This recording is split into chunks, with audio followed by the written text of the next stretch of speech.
Welcome back to Free Speech. I'm Leila Cortez. As many of you know, summer is almost right around the corner, which is very exciting for me for a couple of reasons. First of all, I qualified to nationals with speech and debate, meaning that I get to go on a trip and go compete there again, which is going to be a whole lot of fun. Definitely recommend doing speech and debate.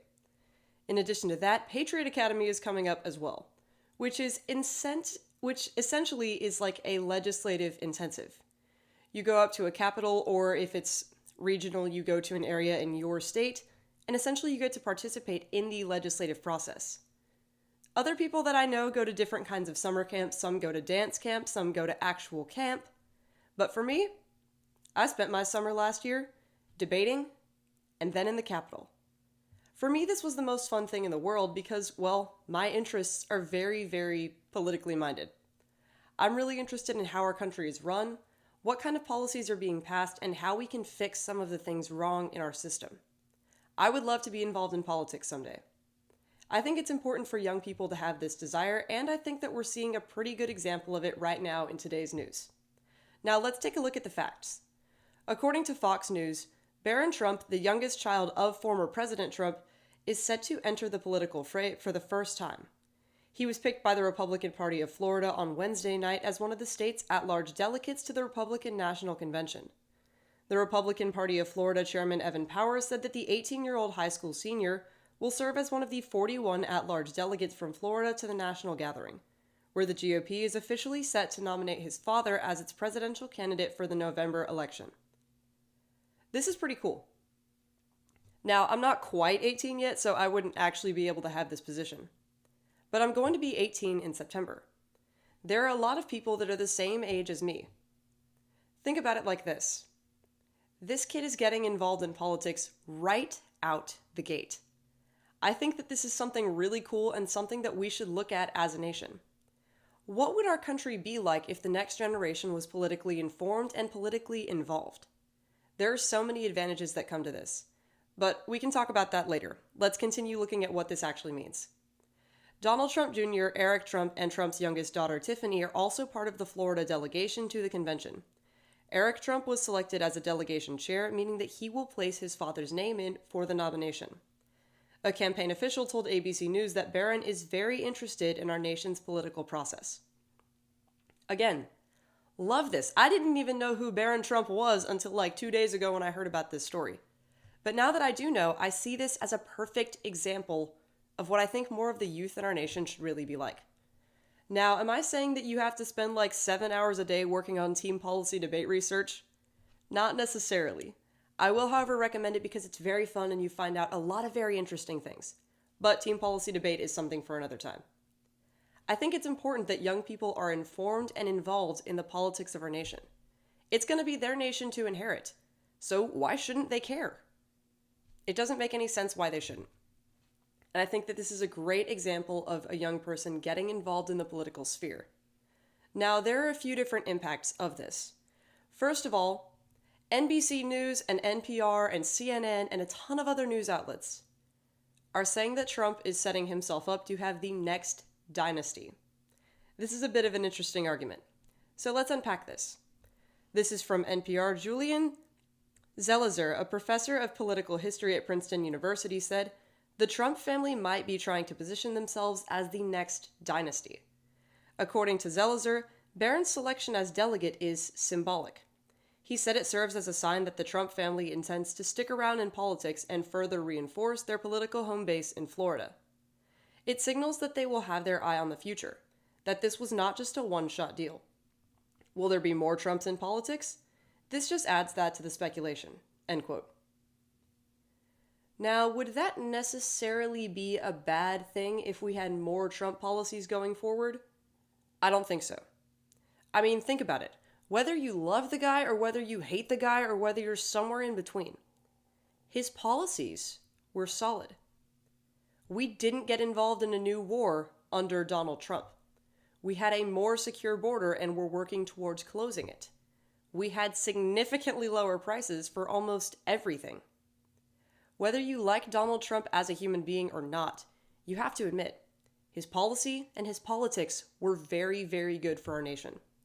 So even if there are multiple Trumps in politics going down the line into the future, How is that a negative?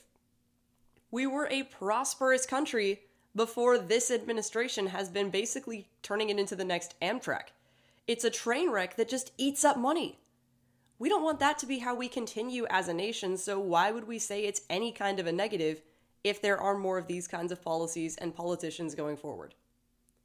It doesn't make any sense, but it's the liberal news media, so none of it does anyways. But the second impact of this is the one that I'm a little bit more excited about. I've been talking about it a little bit on and off throughout this entire video so far, but I'm going to hit on it again.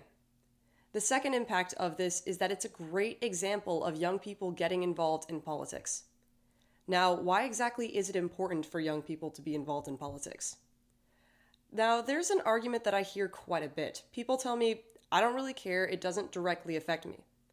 But as I've said before, if we have too many people in our nation with that mindset, we're complacent. We are compliant. We are easily controlled. If we don't get ourselves informed and involved, think about the kinds of things that can just go under wraps. I mean, the government was essentially able to shut down the entire nation for almost a year during 2020 because no one was informed on what COVID actually did or what kind of a disease it actually was. They were just giving you propaganda both from our federal government and from China. And because no one was informed and no one was involved, the country was shut down and we entered into the beginning stages of our current recession. Now, all of this can be avoided. Things like this in the future can be avoided. Keep your eye out because I think that they're going to try to turn measles into the next COVID because they're seeing more outbreaks of that now. However, they also might not do this because the only reason we're having that is because of all the illegals, but that's a story for another time. The impacts and the importance of young people getting more involved in politics I can sum up in 3 subpoints. First of all, we have a major problem with very, very, very old politicians. I don't even have to tell you that Joe Biden is an example of this. He tried to sum up America in one word, and that word wasn't even a word. He's given various speeches where he'll be reading off the teleprompter and make it very obvious. Very recently, he gave a speech where he was talking about how he wants to be reelected and have 4 more years. Then he reads the word pause off of the teleprompter. I will actually show that right now. Imagine what we can do next. 4 more years. Pause. 4 more years. As you can see, he doesn't really have his mental facilities with him. The reason for this is not because he's like an inherently stupid human being. Well, there's an argument to be made there, but I don't know how much of that I can say on YouTube. However, it's partially because he's old. He's very old. He's going into senility before our eyes. Yet we let this man keep running and we let this man keep trying to run our nation? It doesn't make sense. But everyone uses Joe Biden as an example of this, so I'll bring up another one. Mitch McConnell has frozen during various speeches and has seemingly had seizures during a few of them. Not because he's a fragile human being inherently, but because he is very, very old, and his body has started the process of kind of decomposing. We have various other politicians who are entering senility and are decomposing before our eyes, but we let them keep running. If we get more young people involved in politics, the next generation will be able to come up and potentially take some of these places. Now, am I saying that we necessarily need 18-year-old senators in the US? No, I don't think that's even legal. However, if you get this interest while you're young and you really develop your passion and your drive, who's to stop you from achieving these things when you reach the legal age to be able to run for these kinds of positions? There's nothing that'll stop you. And we will have younger politicians who are more informed and know what they're talking about, hopefully. The second subpoint under this impact is that of if young people are not involved, they are uninformed and they are easier to control. I talk about this all the time. An uninformed society is a controllable society. And we're seeing that right now too. If you go on TikTok, Instagram, Facebook, whatever kind of social media platform you use, I'm sure that you've probably seen some of this by now. There are tons of young Gen Z kids saying that they are going to be voting for Joe Biden in 2024. And Joe Biden is actively enlisting certain Gen Z influencers to try to sway more votes to his side before the election. The reason that people are falling for this is because these people are uninformed. If we have an informed younger generation, we don't have this problem. Instead, we have people that hopefully know what they're talking about, have done their research, and that know what's actually going on in our nation. Your vote matters. I know people say that this is just kind of a throwaway thing in today's society, but it's really not. Your vote matters. We wouldn't have America as a nation the way that it is today if your vote didn't matter. We live in a constitutional republic, or some people just like to say that we live in a democracy. Either way, the government is for the people, by the people, and they're supposed to listen to that vote of yours. So make it an informed one, unlike what our current society is doing. And the last subpoint under this impact is we can solve both of these problems by young people being intentional and becoming more involved in politics, just like Barron Trump is doing. He stayed out of the spotlight for pretty much the entirety of his life so far. But now that he's older, he's about to graduate high school, he's trying to make this his field. Now, he's in the limelight and he's going to be a delegate at the RNC this year. I think that this is a start of a great career. I'll definitely be following this as it goes into the future, but for now, what can we take away from this? We could potentially end up with the next political dynasty in the United States, and that might not necessarily be a bad thing. But in addition to that, it's a great example of a young person being involved in the political sphere of this nation, something that I think we can definitely use a lot more of.